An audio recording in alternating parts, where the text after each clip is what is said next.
दोस्तों नमस्कार, मैं अंशुमान दीक्षित आपका स्वागत करता हूं। आज हम लोग बात करने जा रहे हैं इंडियन इकॉनमी के ब्राइट और डार्क दोनों साइड्स पे।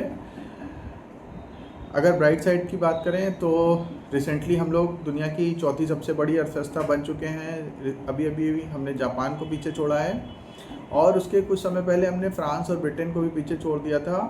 ब्रिटेन, यूके या इंग्लैंड वो देश है जहाँ जिसने हमें 200 सालों तक गुलाम बना के रखा, हमें एक्सप्लॉइट किया और यहाँ से सारा माल लूट के ले गए। लेकिन आखिरकार आज़ादी के 79-80 ईयर्स बाद हम लोग वापस उनसे बड़ी अर्थव्यवस्था बन चुके हैं।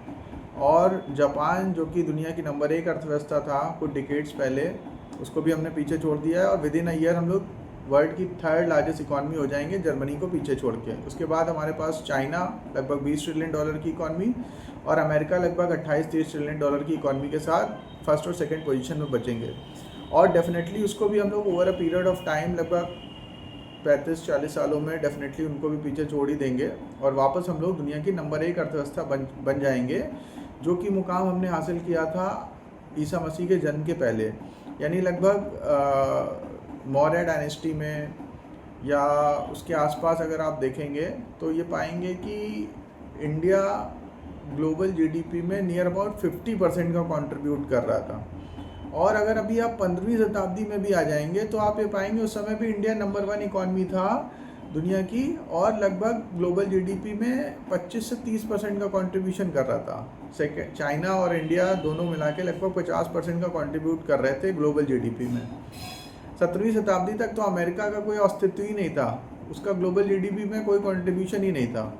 उसके बाद जब इंडिया के वजह से, यानी कि वास्को डी गामा जब इंडिया आए और साथ ही साथ क्रिस्टोफर कोलंबस ने भी इंडिया की खोज के लिए इंडिया की खोज करना स्टार्ट किया और वो भटकते हुए गलती से अमेरिका पहुंच गए और उन्होंने सोचा कि वो इंडिया पहुंच गए, इसलिए वहाँ के मूल निवासियों को अभी भी रेड इंडियंस के नाम से जाना जाता है। और अमेरिका को इस बात का शुक्रगुजार होना चाहिए कि इंडिया की वजह से उनकी इकॉनमी की खोज कर ली गई और जिसकी वजह से यूरोपियंस वहाँ पहुँचे और उन्होंने बहुत तेज़ी से ग्रो किया। अगर इंडिया की वजह से अमेरिका की खोज नहीं हो पाती तो शायद वो सैकड़ों सालों तक और अंधेरे में पड़ा रहता और जिस मुकाम पे अभी वो पहुँच पाया उस मुकाम पे वो पहुँच ही नहीं सकता था। मतलब अमेरिका की ग्रोथ में इंडिया का सबसे बड़ा हाथ है, क्योंकि इंडिया की वजह से ही अमेरिका की खोज करी गई थी। और अभी फ़िलहाल अगर हम ये देखें तो हमें ये लग रहा है कि हम लोग बहुत बड़ी इकॉनमी हो गए हैं, बहुत समृद्ध राष्ट्र बन गए हैं, बट लेकिन अब हम लोग डार्क साइड की बात करें अगर, तो ऐसा बिल्कुल नहीं है। क्योंकि हमारा जो देश है वो 25 से 30 करोड़ लोग ऐसे हैं अपने देश में जो कि बिलो पॉवर्टी लाइन है और उनको सुबह ये भी नहीं पता होता है कि रात में क्या वो अपना पेट भर के सोएंगे या नहीं सोएंगे। यानी कि सब सहारन अफ्रीकन कंट्रीज से जितनी टोटल पॉवर्टी है, चाहे दुनिया में जितनी टोटल पॉवर्टी होगी उससे ज़्यादा पॉवर्टी सिर्फ इंडिया में है। तो पॉवर्टी में इंडिया अगेन टॉप कर रहा है, अनएम्प्लॉयमेंट में अगेन इंडिया टॉप कर रहा है और हमारे यहाँ का एजुकेशन लेवल, फाइनेंशियल लिटरेसी वो भी बहुत ही ख़राब स्थिति में चल रहा है।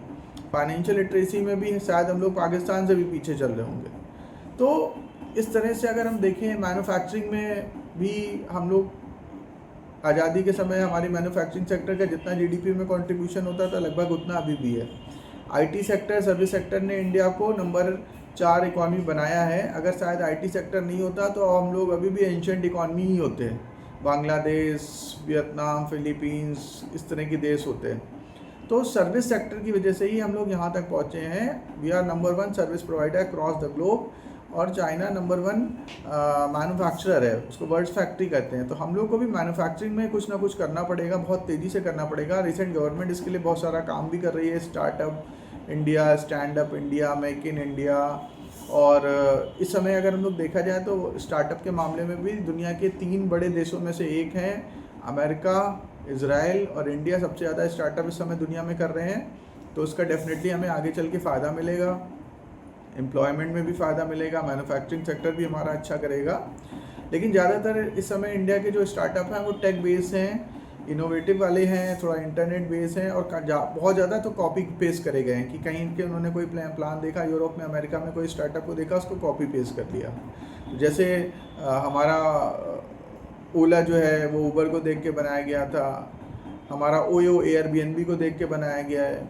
हमारे यहाँ स्विगी ज़ोमेटो भी यूरोप और अमेरिका की मॉडल से कट कॉपी पेस्ट किए गए हैं। बहुत सारे ऐसे स्टार्टअप्स हैं, जितने भी इनोवेटिव बेस हैं वो ज़्यादातर हम लोग ने कट कॉपी करे हैं। तो बहुत ज़्यादा इनोवेटिव स्टार्टअप्स भी नहीं आ पा रहे हैं। इसके लिए गवर्नमेंट ने भी और मिनिस्टर साहब ने भी कंसर्न जाहिर किया था। जब तक हम लोग एप्पल, माइक्रोसॉफ्ट, डेल, हैवेल्स पैकर्ड्स, इस तरह की जो इनोवेटिव कंपनियां हैं, IBM, इस तरह की जब कंपनियां जब तक हमारे देश में नहीं बनेगी तब तक काम नहीं होगा। हमारे देश की जो बहुत बड़ी IT की दिग्गज कंपनियां हैं, TCS, इन्फोसिस, विप्रो, ये सब ज़्यादातर यूरोप और अमेरिका की लेबर वाला काम कर रही हैं, जो कि वहाँ पे महंगा पड़ता है। जो लोग वहाँ पे नहीं करना चाहते हैं उस तरह का काम, क्योंकि वो लेबर वाला काम कराने के लिए उनको ज़्यादा पैसा देना पड़ता है। तो इंडिया में लेबर क्योंकि सस्ता है तो वो इंडियन इंजीनियर्स को हायर कर लेते हैं और बहुत सस्ते दाम पे वो काम कराते हैं। अब प्रॉब्लम ये आ रही है कि वो जो लेबर वाला काम है, जो बेसिक लेवल का काम है, जो बेसिक प्रोग्रामिंग कोडिंग का काम है, वो अब AI कर रहा है। तो AI बहुत तेज़ी से इंडिया की मैन पावर को रिप्लेस कर रहा है। तो यहाँ पे इंडिया को बहुत डेंट पड़ रहा है। तो हमें बहुत तेज़ी से अपने आप को इनोवेटिव सेक्टर में लेके आना पड़ेगा। नए सॉफ्टवेयर्स बनाने पड़ेंगे, नए प्रोडक्ट डेवलप करने पड़ेंगे और सेमीकंडक्टर्स पे काम करना पड़ेगा, आर्टिफिशियल इंटेलिजेंस पे, रोबोट्स पे, रोबोटिक्स पे, इन सब चीज़ों पे बहुत तेज़ी से इनोवेटिव काम करने होंगे। और हमारे यूथ को भी इन चीज़ों को सीखना होगा। हमारे जो लिटरेसी लेवल है वो भी बहुत अच्छा नहीं है। मेरे ख्याल से देश की 10% जनसंख्या भी इस समय ग्रेजुएट नहीं है। तो अब आप सोचिए कि फिर उनको किस बेस पे एम्प्लॉयमेंट मिलेगा। और अगर जो लोग ग्रेजुएट हैं भी, उनको भी ग्रेजुएशन करने के बाद काफ़ी कुछ आ नहीं रहा है। उनकी नॉलेज बहुत ज़्यादा अच्छी नहीं है, उनका स्किल्स लेवल बहुत अच्छा नहीं है, उनके पास स्किल्स नहीं है। तो इसके लिए गवर्नमेंट ने काफ़ी इनिशिएटिव लिए हैं। स्किल डेवलपमेंट के प्रोग्राम भी चलाए जा रहे हैं, नॉलेज को एनहेंस करने के लिए प्रोग्राम चलाए जा रहे हैं, बट लेकिन वो पर्याप्त नहीं है। स्टूडेंट्स को खुद इनिशिएटिव लेना होगा बचपन से, उसको अपना माइंडसेट सेट करना होगा, उसको अपने गोल सेट करने होंगे और वहाँ से उसको तेज़ी से अपने डेवलपमेंट में स्किल्स के लिए काम करना होगा। तो अभी ओवरऑल आप ये मान के चलें कि इंडिया कहने के लिए वर्ल्ड की 4th लार्जेस्ट इकॉनमी बन गया है, लेकिन अगर हम लोग GDP पर कैपिटा की बात करें तो इंडिया अभी भी बहुत पीछे है।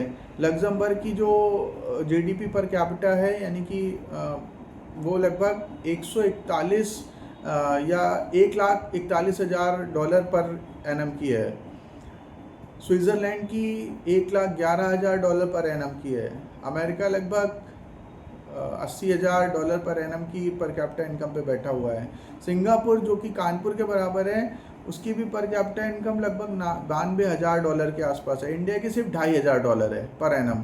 तो हम लोग बहुत पीछे हैं, क्योंकि सिर्फ इकॉनमी के साइज़ से इंडिया का कुछ भी नहीं होने वाला, क्योंकि हम लोग की पॉपुलेशन दुनिया की सबसे ज़्यादा पॉपुलेशन है। और इकॉनमी का साइज़ या नेशनल इनकम अगर हमारी ज़्यादा है तो वो जब उसको हम डिवाइड करते हैं टोटल पॉपुलेशन से, तो वो हर एक बंदे के पास सिर्फ $2,500 ही बच रहे हैं, वो जो कि बहुत कम है। चाइना भी हमसे 5-6 गुना आगे है, उसकी 15,000 के आसपास हो गई है पर कैपिटा GDP। तो हम लोग असली जो पैमाना है अमीरी का, समृद्धि का, वो है per capita income. Per capita income जब तक इंडिया की $10,000 को क्रॉस नहीं करेगी तब तक हमारा देश समृद्ध नहीं होगा। और उसको अभी करने के लिए हमें यहाँ से 4 गुना सफ़र तय करना है। अभी हम लोग 2,500 पे हैं और हमें 10,000 को क्रॉस करना है। जब $10,000 को क्रॉस करेंगे तब कहीं जाके हमारे देश में कुछ सिग्निफिकेंट इम्प्रूवमेंट दिखाई देंगे। अदरवाइज़ हम लोग अभी भी दुनिया की सबसे गरीबी वालों देश में से एक हैं। 25-30 करोड़ लोग बहुत ज़्यादा गरीब हैं, जिनको खाने को भी नहीं नसीब हो रहा है। गवर्नमेंट को उनको फूड सब्सिडी देनी पड़ रही है, मनरेगा नरेगा की स्कीम्स चलानी पड़ रही हैं, एम्प्लॉयमेंट गारंटी देनी पड़ रही है।